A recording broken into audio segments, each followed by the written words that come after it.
Okay, so we're recording this video to basically talk about the exam. Everybody is here today, but you may want to refer to this, and of course if I talk some more about the project, you'll probably want to refer to it too.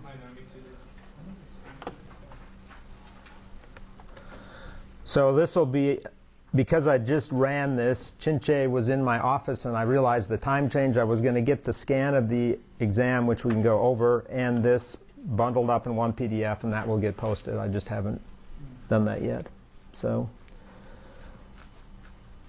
this is a reference. What I also want to do is take and compile the histogram of the quizzes so far, and I have to decide how I want to compose that histogram, whether I want to take the raw everything version of it, whether I want to take one that I drop the lowest score, something like that. I mean, it's just going to be a reference because I'm not going to drop any scores on the quiz side until the end of the semester. So maybe since I'm here and I haven't done that yet, the easiest thing for me to do is just put the whole thing in there and just compile it that way and just give you the histogram, the raw facts. What I'm trying to establish here, and which is what has been my policy ever since I've been teaching, is that I try to put together as good a picture of the current standing at this time of the semester, and that way if anybody wants to come and talk to me about where they think they may go throughout the rest of the semester, what the projection might be, and that sort of thing, I'm available to do that. That means you can look at the numbers, and if you want to talk about it, anybody wants to talk about it, they can come in and talk to me about it. Do hypotheticals is what I like to do. You know, when I say hypothetical, I mean, you know, this score, this is only one exam. It's 15%, I think. What is it? Is it 15? It's not like it's the whole grade or anything by any means. There's another exam, there's a final project, there's the project you're working on now, and then there's the quiz average. So hypotheticals are basically putting numbers on a page and weighting them with these percentages that make up the composite grade and playing games with them, in the sense hypothesizing, what if I get this and this, what does that do to my average? That type of thing. Knowing that I'll plan to bend the average somewhat if need be at the end of the semester, but I can't make a hard and fast rule on that. I can only say safe zone. There's safe zones that you can be in, and the 50s is not a safe zone. That's all I can say right now.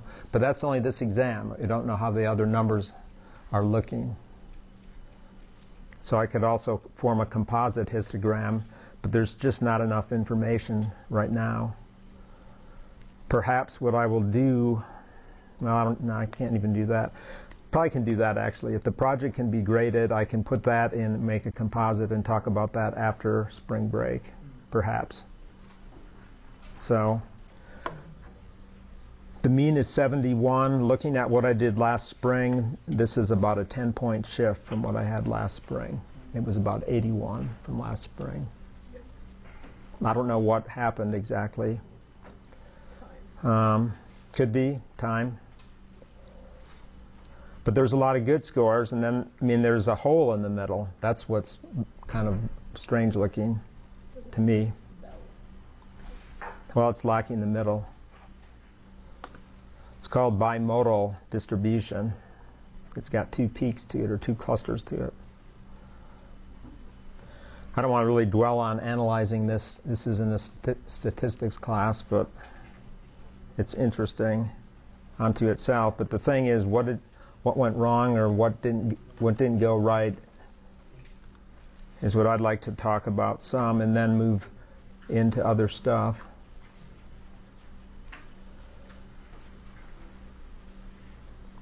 So the very first problem, I would say almost very few people had messed this problem up or had problems with it. There were a few, but not very many. The thought that I had when I created the problem was just some linear combination of pulses. So I said, how about two triangles? You know, I scribbled around with something that I thought maybe would be kind of interesting to compose out of it. And the idea was you'd say it's a rectangle minus a triangle. And that's the hint that I pretty much gave you. I said it's going to be composed of those two. So you subtract those two, and the rectangle minus the triangle. And as some of you sketched it, it's like taking a divot out of the center of the rectangle, right? The triangle sits down there, hangs below, and it pulls it down. I don't play golf either, but that just thought entered my mind. The Fourier transform, for me it's from memory, but for you it might have been from the tables. I'm guessing that about a third of you at least have this memorized by now, these transform pairs. Or maybe more than that, I don't know. You'll be surprised. If you get it in your memory, it might not ever leave. You'll be wondering, why do I still remember that even if you don't use it anymore? So it's a sink and a sink squared. Then to calculate the energy, there's the hard way and then there's the easy way of doing this. The hard way would be to integrate over the entire domain from -4 to +4, but from symmetry you can just double the integration from 0 to 4, and you're integrating t squared, so you have to square that, and then you have t cubed over 3 when you integrate that term, put in the limits, and you get 128 over 3, and the units are joules per energy, not watts. I didn't take off points for anybody that put down the wrong units, though. I just marked it on your paper.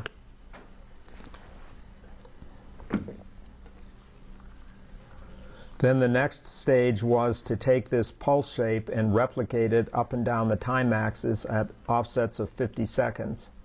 So this turns it into a periodic signal. And what I was after was not the Fourier transform of that, but I was after the Fourier coefficient. But the Fourier coefficient is based on the Fourier transform. If you remember, we had this transform pair that you had a quiz on and we talked about in class.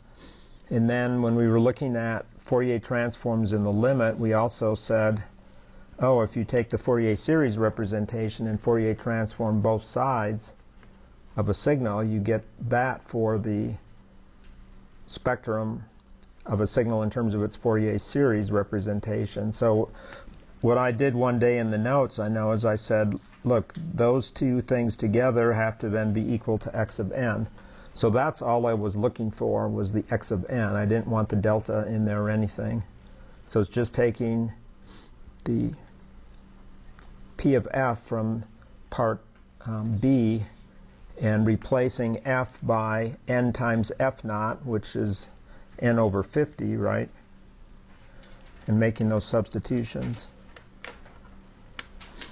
I know some of you tried to do it the long way, which would be finding the Fourier coefficients by the brute force method, which is definitely doable, but it's not a fast way to go. And I think some of you found that out, or at least you didn't work it excessively, because it is pretty tedious, or at least it's more time consuming. But maybe you had some things on your cheat sheet, I don't know, because I know the triangle wave. I wouldn't attempt it that way myself unless I was really bored and wanted to have an exercise for my brain to go cranking through something in math. Any questions? Will we be able to have a cheat sheet on the final? Yeah. It's highly likely that I'll just let the final exam be open book and open notes too. Second exam, though, not. The second exam, probably what I'll do is I'll let you have the crib sheet from this, the formula sheets from this, and then you can add another sheet or something like that. Just add to your collection. So hopefully you saved whatever it was you created.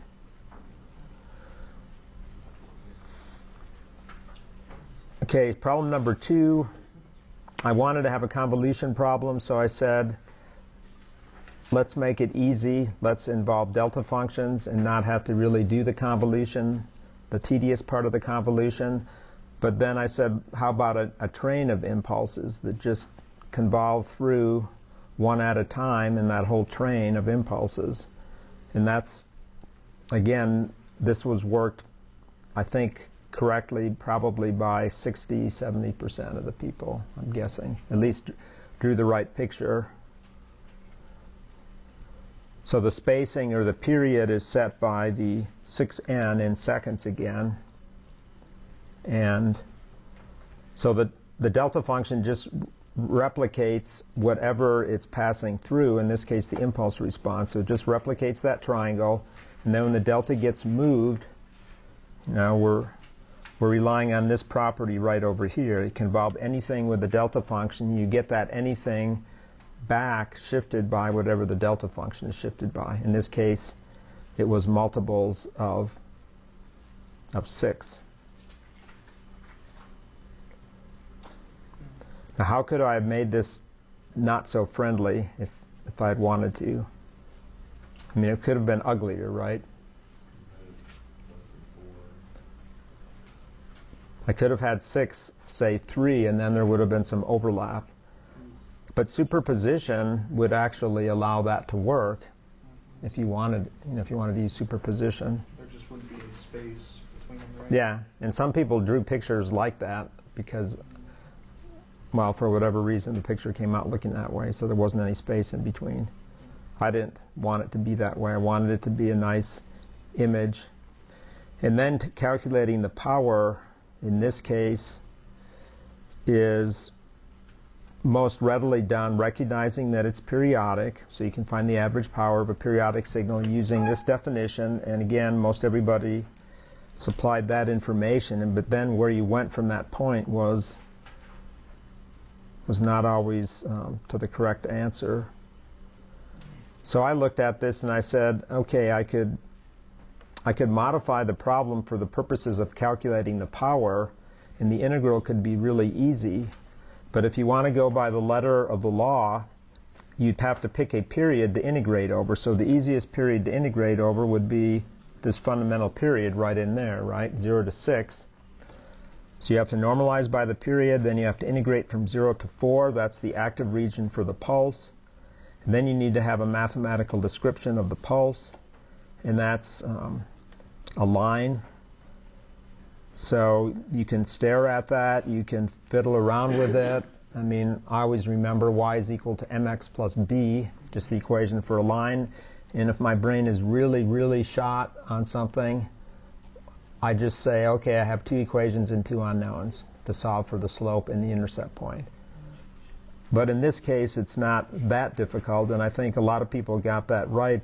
But a common error was to figure that out, but then to forget to go ahead and square it. That's what some people forgot. So when you square that out, you get 3 terms, and then you have the upper and lower limit.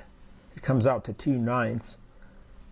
But when I first created the problem, I thought, you know what, you could make this a whole lot easier if you just had the boldness to step forward on it. Does anybody know what would be a simple alternative to what I did that would be 100% correct? Well, you have to get the area squared, I mean the function squared, but you could abstract this and you could come down here and say, look, in calculating the power, it's not going to matter whether the triangle is going to the right or to the left. So you could have just said, you could have just cheated and said it's like that. And then this function is just t over 4. And then the integration would be a whole lot easier. You'd have t cubed over 3 times 1/4 from 0 to 4. And that should work out the same, I believe. So just kind of have it be reflected across. Oh, I forgot to, yeah, I have to multiply by 1/6 too. Pardon me? It'd be like the waveform was spun around and you're going to run it backwards. But it's the same shape, it's just running the opposite direction, but it doesn't alter the integral at all in terms of the value. I didn't get that equal to 9 when you get it back home. I did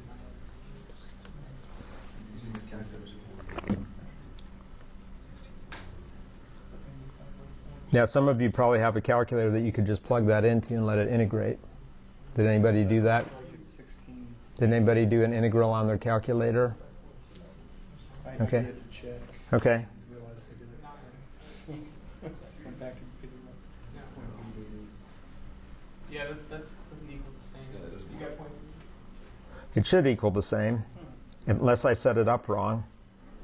Well, it goes from 0 to 6, doesn't it? But it's only active from 0 to 4. All right. Well, you have 64 thirds. What's with the 1? No, we put it in the calculator. Yeah, it comes out to be this. That's the limits from 0 to 4, so Oh, Comes out to be 8/9, I think. yeah. You do it that way. this does? Yeah. It can't be any different, though, unless I wrote down the equation wrong. Did you square this? Oh, no. Yeah, I You didn't. square the 4. Yeah, I didn't square it yet, did I? You didn't square the 4. Yeah, that's what I didn't do wrong. Okay. 16, 16. Oh, yeah, it's 8 equal to minutes 4. divided by 4 is 2 minutes of work. Yeah. Yeah. So I have to take 1/6, That's it. then I have to take the t over 4 squared, right? So it's So I get the 1/16 down here. And then I have, from the t, I have the t cubed over 3 and the limits from 0 to 4. you have 4. Yeah, and that's 2 minutes.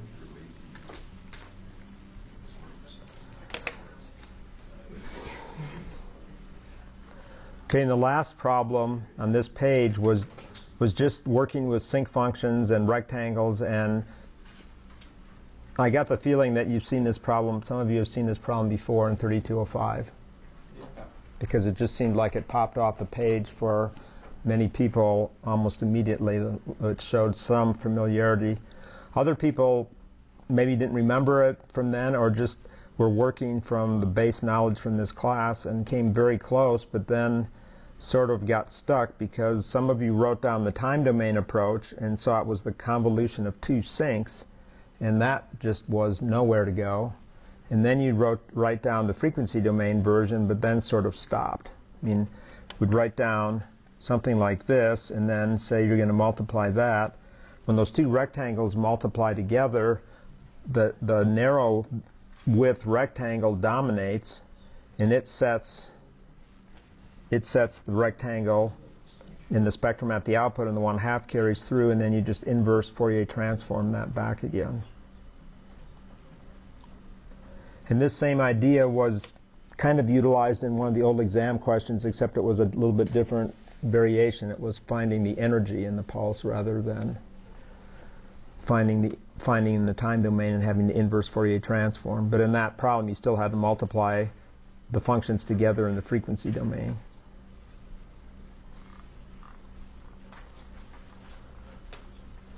Okay, this problem is a basic AM problem, finding the modulation index and the efficiency or power. So it's in that type of problem, but I made a variation and I said, okay, let's go with 2 sinusoids in the message. Yeah, you skipped a page. Did I? I was- Sorry about that. Oh, I said, how'd you do it so fast? Okay, we missed a page. The sheet stuck together in the scanner. Actually, no, never mind. They got out of order. 3 is coming up next. Here it comes. There it is. So I'll have to reorder this PDF. So this has the nonlinearity, and I said let's just look at the third harmonic. So you just have to get cosine cubed, and you have enough information with the trig identities because first you can take cosine squared, and that's what's right here. 1/2 plus 1/2 cosine of twice the angle. And then multiply by cosine again, and then use trig identities a second time. So when you multiply the second time, you're just, at that point, you should be just looking for the term that's 3 times f0, because that's the third harmonic. So I carried it all the way through. You get another piece of the fundamental out of this term. You get the third harmonic, and then you get yet another piece of the fundamental, because when cosine goes times cosine, you know, it forms the sum and the difference. But it's this one right in here that is the third harmonic, and then it's just a matter of grouping the coefficients together And when you group the coefficients together, you get that for the time domain waveform. And I screwed up here. I need to have 3 in there. 3 times f naught. And then you have to find the power of the third harmonic, and that's going to be the amplitude squared over 2. So then that brings you to 8 to the 6th over 128. I guess what I'd recommend for those of you that didn't get this completed correctly is I had a lot of variations in here. I had 4 and 5 show up on a number of papers. If you're looking for something involving the third harmonic and it's the power, how could you not end up with a to the 6th, I guess is what I'm thinking. I mean, that should be a check to say I didn't do something right if I'm going to get a to the 5th or a to the 4th. The a to the 4th would be from a second harmonic component, which doesn't exist in this expansion. But a to the 5th, I don't know how that came into being. Is that just a math error. You know that you're cubing it, so you already know that you're starting with a cube. Mm-hmm. And then you square it to get the power? Exactly. Okay. Does that make sense to everybody? Yeah. Okay, the next one, probably the biggest thing on this one that people got thrown off on, as I said, power spectral density. So you have to get the spectrum of this, at least in your mind, and then convert it to power spectral density. But it's a double sideband signal in the sense that you've got a carrier at a megahertz and then you've got like a message at 100 kilohertz. Or you can just say it's from the trig identities, I'm going to get the sum and difference frequency. So I'm going to get a signal at 1.1 megahertz and 0.9 megahertz. And then I have the positive and negative spectral lines. And when you finally get down to the amplitudes, like here's the amplitude of the signal at 1.1 megahertz, what does the power spectrum look like? The power spectrum has to be such that when we integrate it, we get the power in that term. Well, the power in that term is the amplitude squared over 2. So we have to be able to get 25 over 2 back out into the plot, into the power. So we have to spread the power half at the positive frequency and half at the negative. So it's 25 over 4 at the positive and negative frequencies. So in a lot of papers had 5 on there. I knew that you were just going too quickly and not realizing I was asking for the power spectral density. And then I say a low-pass filter that cuts off at 1 megahertz is sitting there that the signal passes through, so that eliminates the sideband or the term that sits at 1.1 and minus 1.1, and it just passes the 0.9 megahertz signal. Doesn't change the amplitude because of this relationship for the output spectrum from the input spectrum.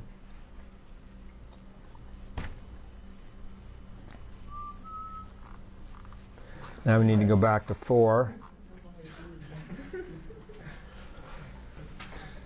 Okay, this one was perhaps one of the trickiest problems on the exam, I think. Just in terms of, you have to stay level-headed when you work through this problem. But once you got through part A, then things fall into place rather quickly. So you've got a signal where the message is composed of 2 sinusoids. And I purposefully put the negative signs on there so that you would be able to find the minimum value very, very easily. You know that the minimum value of this waveform occurs when t is equal to 0, so that both of those cosines are adding, and they're going to produce a negative 6. So that's the minimum value that the waveform takes on. And I did a little analysis over here. If I can bring this up. I'm going to give you a Mathematica demo, but in my book I've been using, besides Python, I've been using Maxima, which is like a free version of Mathematica. for all operating systems. And I'm just going to calculate all the cells in this thing. So I just had it do some integration for me too, which it does. This is just like a calculator, and it does a lot more than that, but it does everything. It's a computer algebra system piece of software. So I had it draw me the picture right here.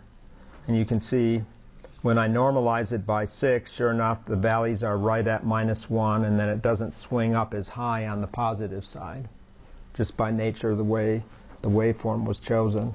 But for the normalized message, that's what you want to do in order to go in and apply the carrier. You want to be able to know that you've got a normalized message, one that swings to -1 as its negative peak.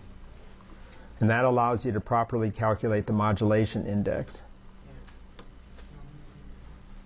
The picture makes sense, right? Especially if you've been in the lab, you've seen things like that. Maybe not with two sinusoids, but. So back to this thing.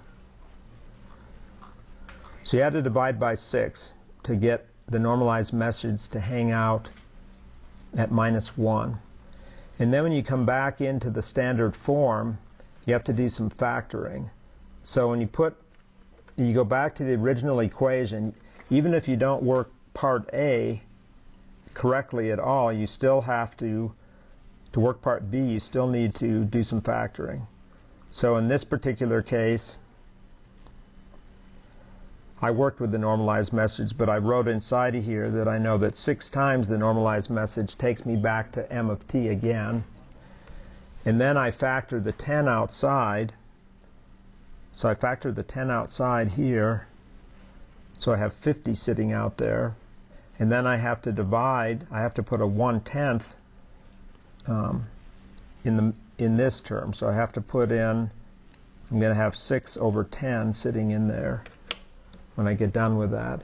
And according to the second line I have there, that's the standard form for the modulation index. If you studied the notes in the book, if you have the normalized message sitting next to A in this form with the 1 sitting out here for the carrier constant, then that has to be the modulation index if it's the normalized message.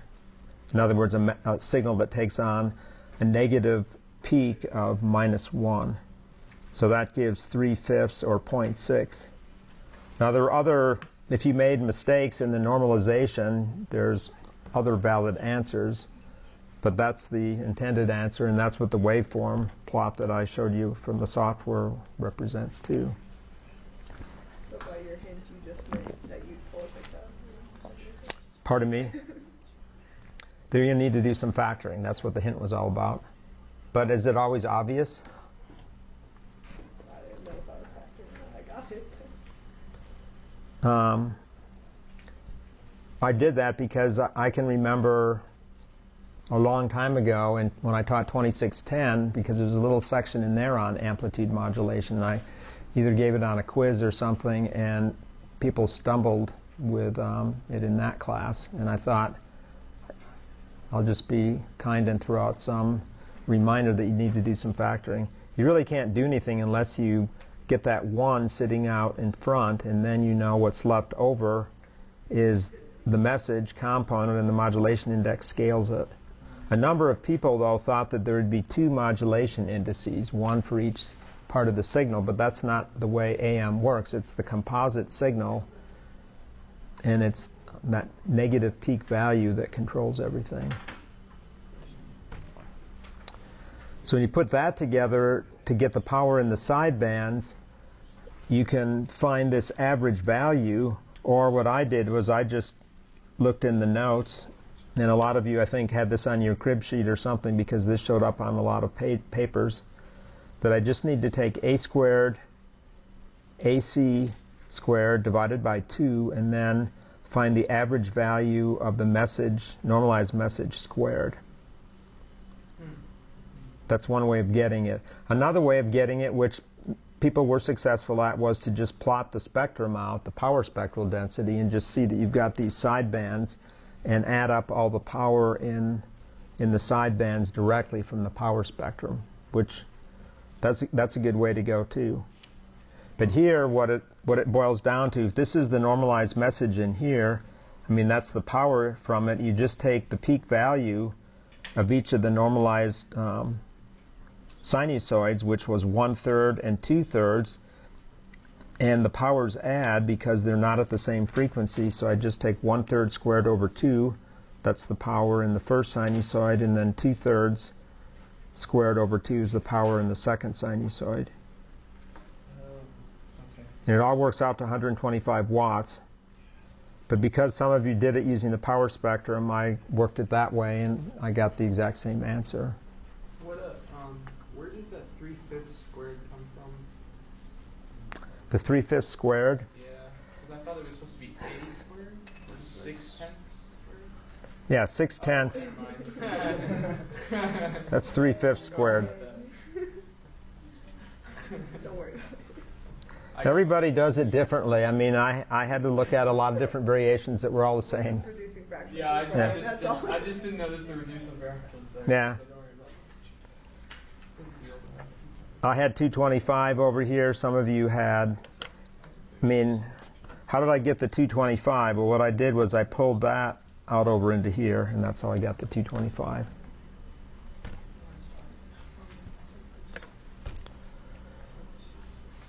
Any other questions?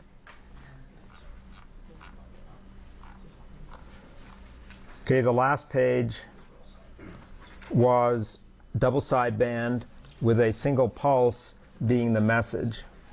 And I kind of did this as a representation for what a digital communications waveform could look like in the future, assuming we get there. It would be a train of pulses or some pseudo-random sequence of pulses.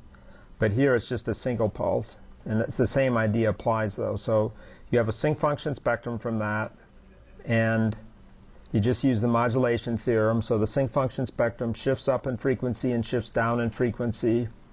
And then you also get the 1/2 factor from the modulation theorem. So you get an amplitude of 2 and you get 2 sinks. The magnitude of the sinks actually is what I was looking for, sitting at plus and minus 10 hertz. And then the sync function has the pulse that it's being sent into the modulator has got a width of 1/2 second. So if it's 1/2 second, the data rate is 2 bits per second. I mean, that's not what this represents exactly, but if that was a piece of information, that would be a bit. You know, a single pulse, and we could send many pulses in a row, but one pulse in this case has got a 1/2 second to it. So it's a 2 bits per second type of data bit in the future. We're not really there yet. So this is the spectrum of it. It's a sync spectrum. So the nulls of the spectrum occur at, the first set of nulls occur at plus and minus 12 hertz, or plus and minus 2 hertz about the 10 hertz point. So the main lobe is 4 hertz wide, but when you translate it to baseband, which is what you do in the demodulator, you just need a low-pass filter with half the bandwidth, which I think I confused a bunch of people when I did that. If I was to go over to here and sketch the spectrum after it's translated, I'm going to have the sync function sitting right in here. And the low-pass filter will sit over here, but the low-pass filter is spec'd from 0 to 2. That's the way the bandwidth of the low-pass filter is defined. So that's why I was looking for 2 hertz.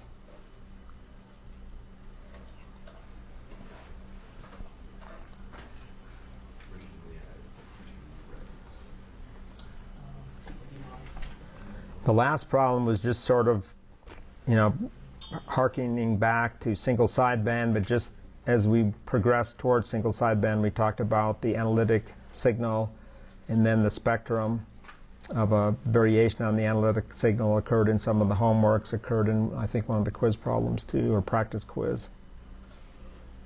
If you sat down and worked at this, and I don't think it took that much effort, you got the right answer. If you didn't have the time to work it, then you didn't have the right answer, and that occurred to you.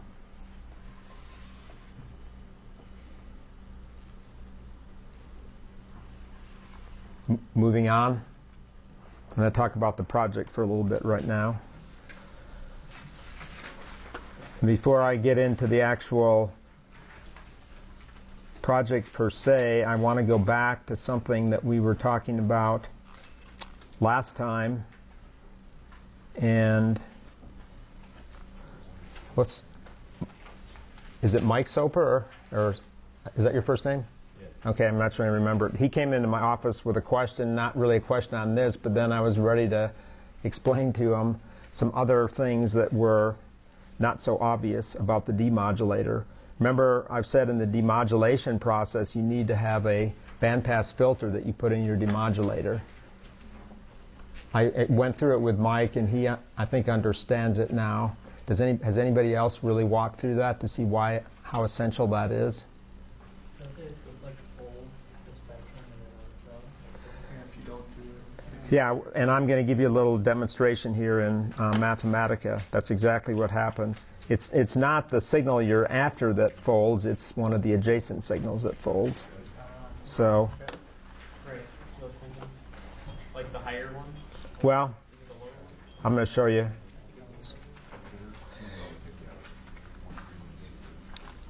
I wrote up a little animation in Mathematica. So I defined some pulse shapes so that I could do this animation. And now I have to run this stuff.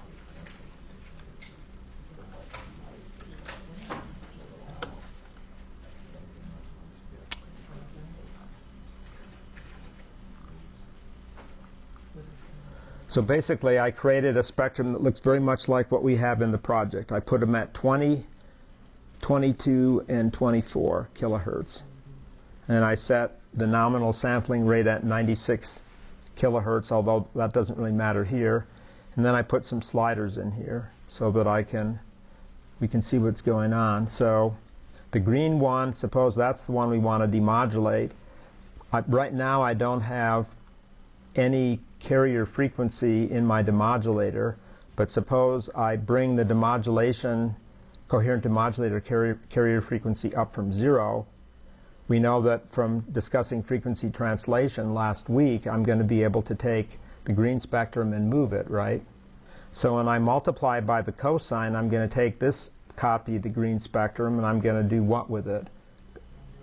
I'm going to take it down. I'm also going to take a copy and move it up, but it's the one that comes down. And this one at the negative frequency is likewise going to get shifted up and shifted down. So as I move this slider, and this doesn't fully animate, and the video doesn't help it. As I'm in the process of moving it, though, you can see copies of the green guy are now moving closer to baseband and then up higher in frequency. So as I keep going with this, I'm just going to take it up to, where, 20? Or 22, actually. Or 24, I mean. I've got it at 24. So I'll take this up to 24. There. So there it is. So the two images from the positive and negative, copies of them have come down to form a full real signal that looks like a double sideband baseband signal that I'm ready to capture with the low-pass filter. But assuming I don't put any filter out here in my front end to my receiver, this red signal and the blue signal can also get converted. So if I now start applying that same conversion frequency in the coherent demodulator, say to F3, it will start moving up and down, and that's it moving part of the way, a little bit further. So I need to move it all the way to 24 because it's going to get treated as the superposition. So if I stop at 24, it's sitting adjacent to but not on top of the green signal. So we're okay. We're not destroying anything. But now this signal, which is sitting just 4 kilohertz below the signal of interest, it's also going to move around, only now it's going to do a bad thing. When I take this all the way up to 24, see where it's at? It's it's flipped over spectrally, but it's landing right on top of where we want to receive our signal. Wow. It's devastating, right?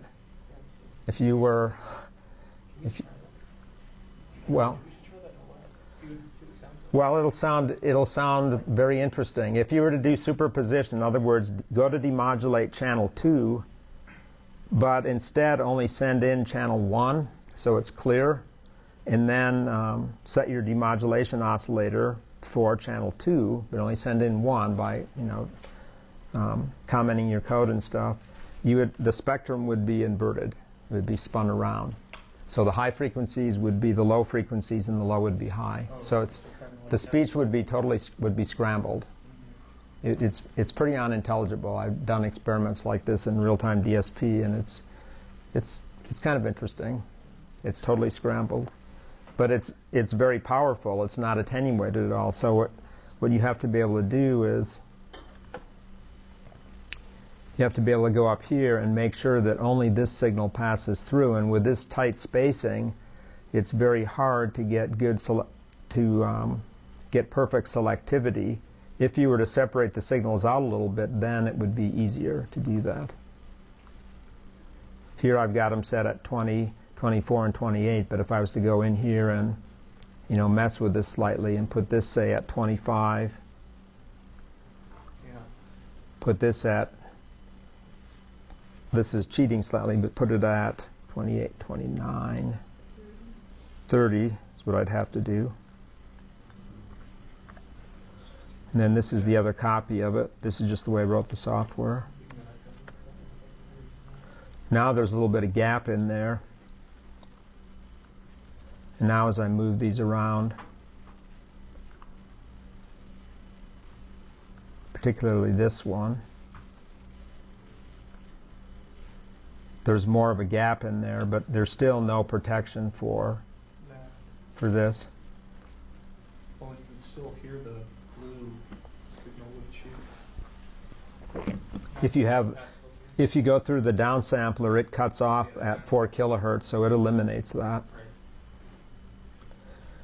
The interesting thing is, though, if you wanted to demodulate the 30, so you'd move this up to 30,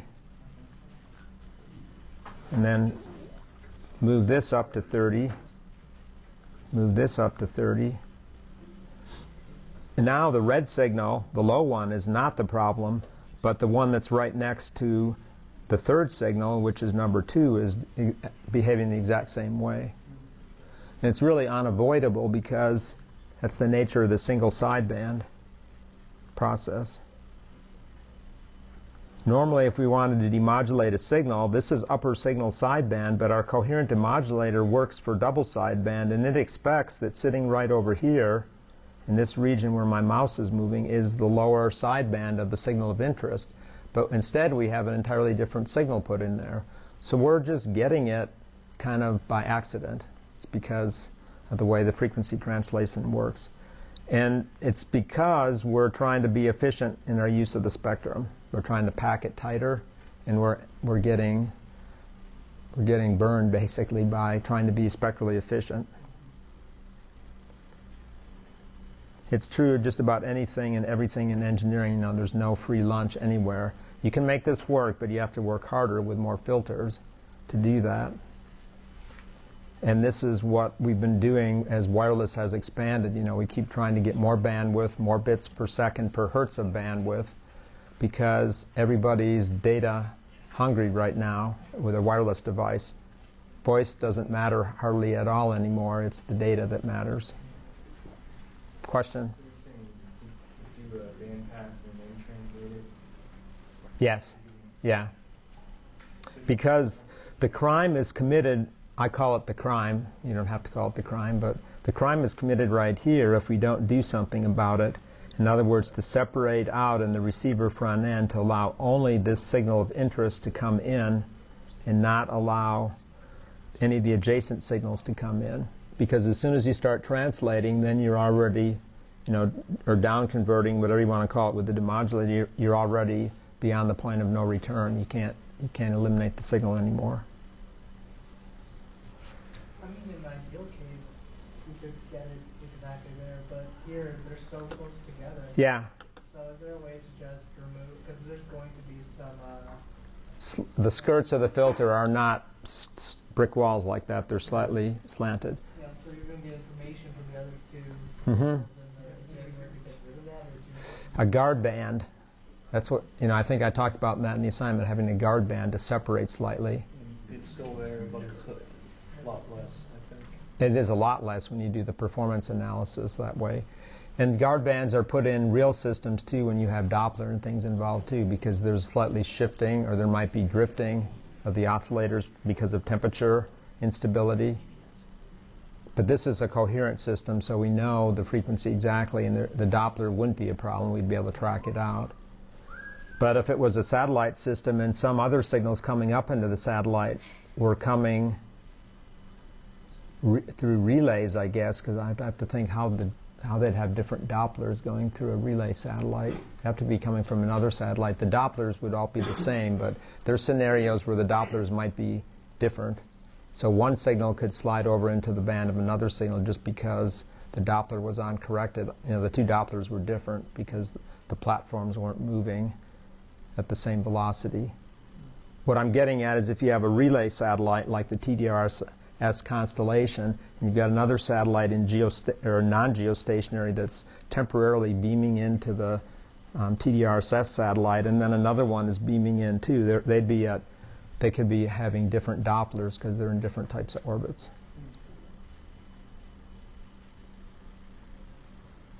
But then there's other ways to use resources. There's something called time division multiplexing as opposed to frequency division. Time division multiplexing is where each user gets to utilize the same resource, and they come in independent in time from another user. So their Dopplers wouldn't matter then, but then they have to have a precise clock. And the most precise clock that's used in comm systems today is, what do you think? iRig. Well, it could be that, but GPS is used a lot too. I guess the iRig clock, I'm not really super familiar with that, but in commercial base stations, cellular base stations use GPS time to time things properly. Okay, so that was what I wanted to show you. I wanted to make you, aware of the price you pay if you don't have the bandpass filter in there. So make sure it's narrow enough. Troubleshoot. An easy way to troubleshoot is to use the debugger and then set breakpoints and turn on and off signals. Don't have them all present when you're doing your troubleshooting with the spectrum analyzer tool, basically. I said I'd take questions on the project, so what are some questions? Yeah, one question we had is for the report, what's the format for the report needed? Or I would like to have it be like a lab report would be. You can go ahead and cut and paste, which people frequently do from my PDF, and put the questions in. Yeah, you can use my pictures. Sure. Yeah, people always take the liberties with that, so Would you like us to cite you? that's fine. But then what I want to have is, what I like to have when I grade the reports is I like to have the full MATLAB code like in the appendix for each problem, and then have the results in the main body. And you might have snippets of MATLAB code of how you implemented something, but the full code should appear somewhere because I always assign points for the complete program, each program piece. And I also, you want analysis too and such? some approximate analyses. You don't have to go beyond what I'm asking for, though. If you want to put in more plots or something, some people like to do that. Just make sure you answer all the questions. Yeah, make sure you answer all the questions.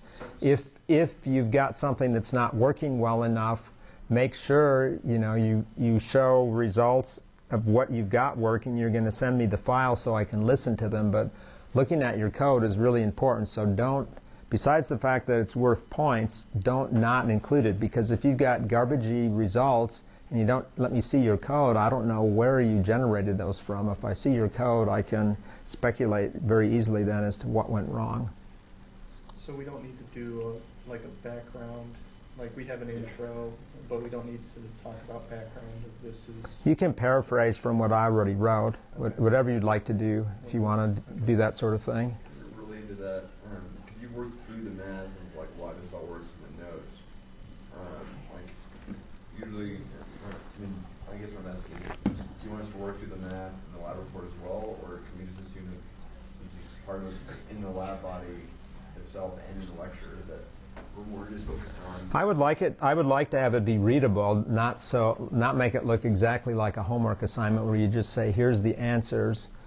I'd like to have see some text in there so it's easier for me to follow and I can catch up with what's going on, especially if you're not getting the right results. I mean, if you're not getting the right results and being super, super lean, then I'm not exactly too excited about being lenient in points.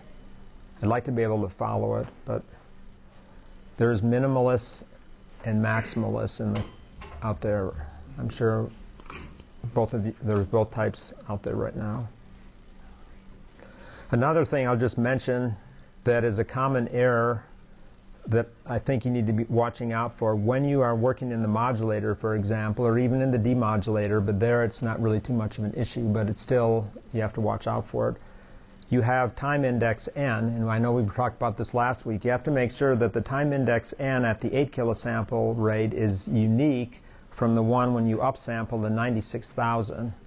You have two different time indices that you're using. Yeah. Otherwise, if you garble those together, the most common error you're going to get is MATLAB's going to complain and say incompatible vectors. You're going to have a time axis vector that generates a cosine wave from the low sampling rate. Then you're going to be putting that together with something that's already been upsampled, and it will say incompatible, and you'll say, what? I'm using n, and I'm using something that came out of the upsampler, but the n you're using is probably from the 8 kilosampling. You need to create a new one. So the easiest thing to do is to just, when you're in MATLAB, just say call it N96 or something and N8.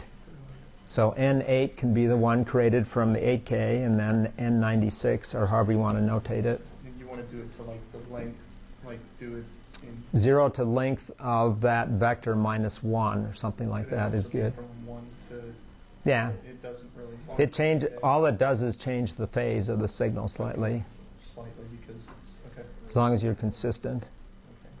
You do want to be careful when you're doing the cosine, though, that you don't, you want to watch out for any phase shifts down in the demodulator. That could impact the amplitude slightly. And that's an error, an amplitude error then, because remember, if the coherent demodulator is phase rotated but still in frequency, you get that cosine of theta effect, and that scales the amplitude up and down. So you would probably want to keep it consistent. Either way. Yeah, but the other thing is that the signals, and this gets into more of the complexity that you have to watch out for. A signal will go through a bandpass filter, and there's going to be a phase shift in going through that.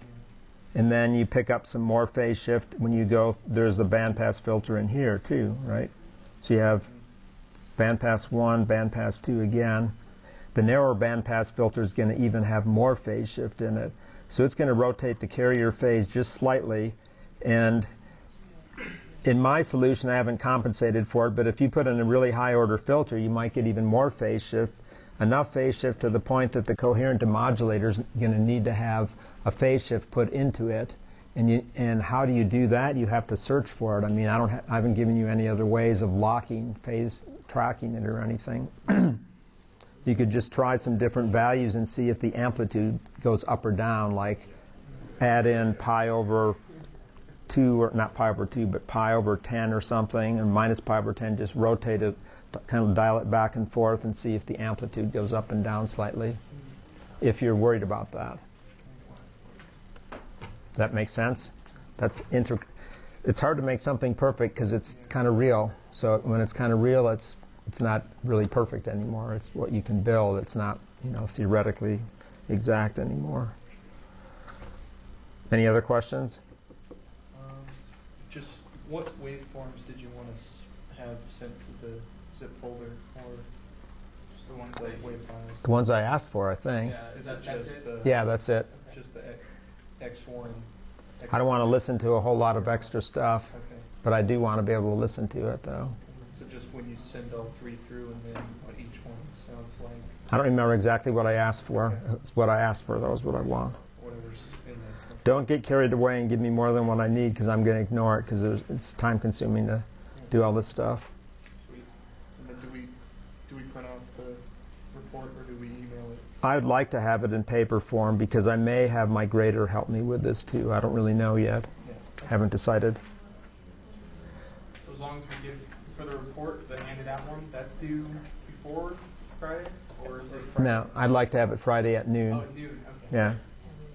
And what I'd like to have is, you know, if you want to put a PDF version of your report inside of the zip package that has your WAV files in them, that's fine. I'll just have an extra backup copy. That would be super ideal to have that. How do you make WAV files? I talk about that. There's a command in MATLAB called wave out or something. Wave right. Wave right. Wave right, yeah. Yeah. Okay. I think didn't I talk about that in the handout? You might have. It's I didn't see it, but you might have. okay. Wait, it's wave right. WAV, right? Yeah, WAV right. This will be your old code. I thought you had to do that in 2610 at one point. Yeah, we did that. Yeah. That was a long time ago. Well, you have it probably. Just go look it up. No, Just look it up in Okay, I'll go. in my archives. your archives. Yeah, we want It's right. It's wave right. So, I know. I just wanted to see what it was going to. There it is. Yep. Just do the sampling rate, what you want to output, and then name it. Probably, Yeah, it's 8 kilohertz. I can't listen to 196 on a PC. That I don't think it won't let the sampling, or 96. I mean, Yeah. no, it won't go up to 96. I don't think.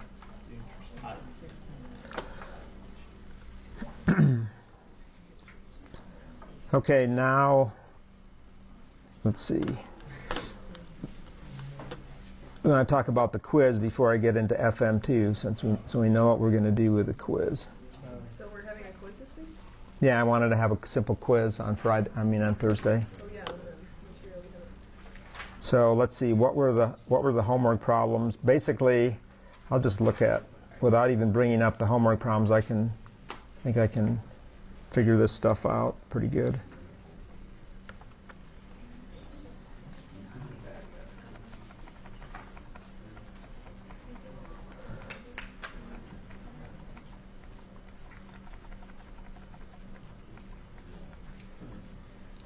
Okay, the basic theme of the quiz is going to have to do with frequency translation and mixing.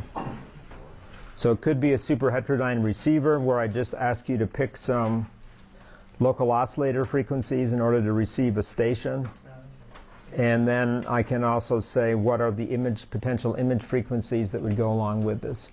So it starts right here, frequency translation and mixing, and then it was detailed out here for this AM broadcast, and we have this picture.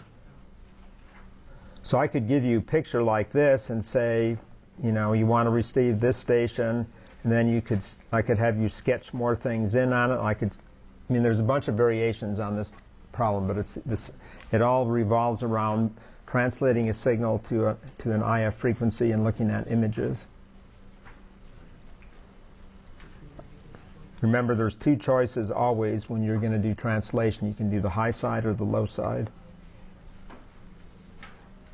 So you'd want to look through this section. And I know that there were problems given in the homework around this idea.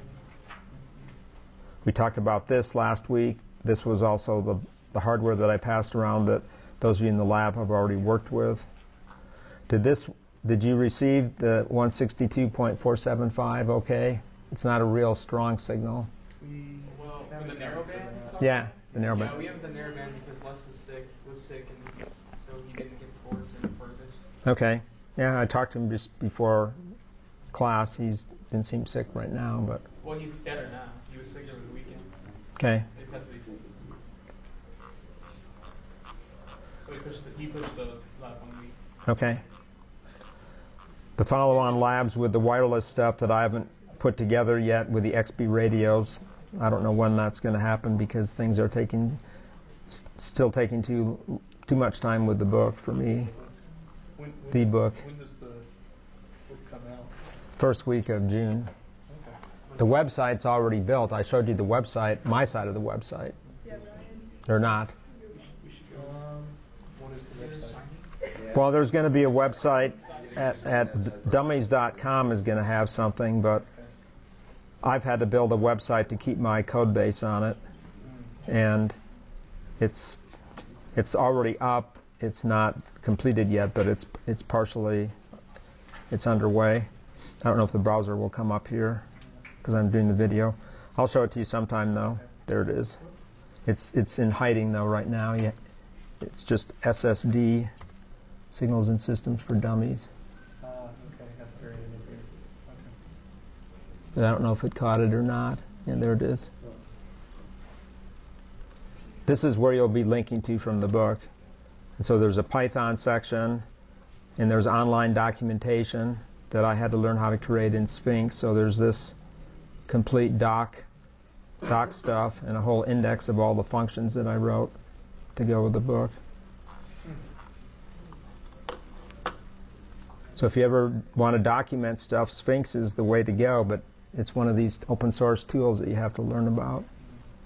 And then there's Maxima stuff, and then I've got these GUI apps down here too, which I put this stuff up. These are some things. There's a slideshow that goes with it. Is that with MATLAB? This was written in Real Studio. These GUI apps were, but they're up there for all three operating systems right now.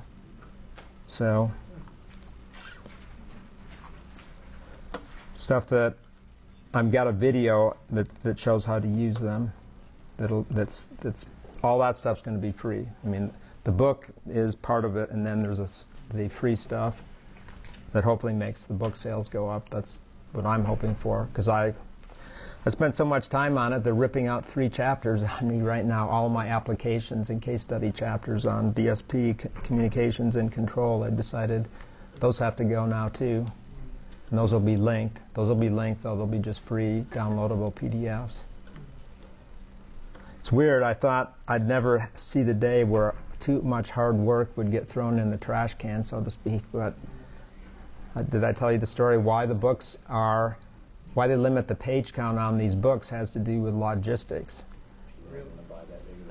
Well, a Dummies book has got like almost 400 pages in it, and they all have the same page count, so they all have the same thickness. And the story I've been told is that when they ship them to bookstores and things, they have to fit in cases so that they all occupy the same space in the box.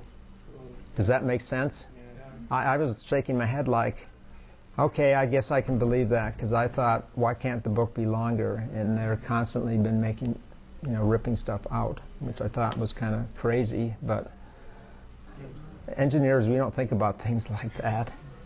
More is better, but in this case, more is not better because they can't do that. It's been weird as far as I'm concerned. Okay, let's talk a little bit about this. We haven't gotten nearly as far as I'd hoped, but I'm sorry.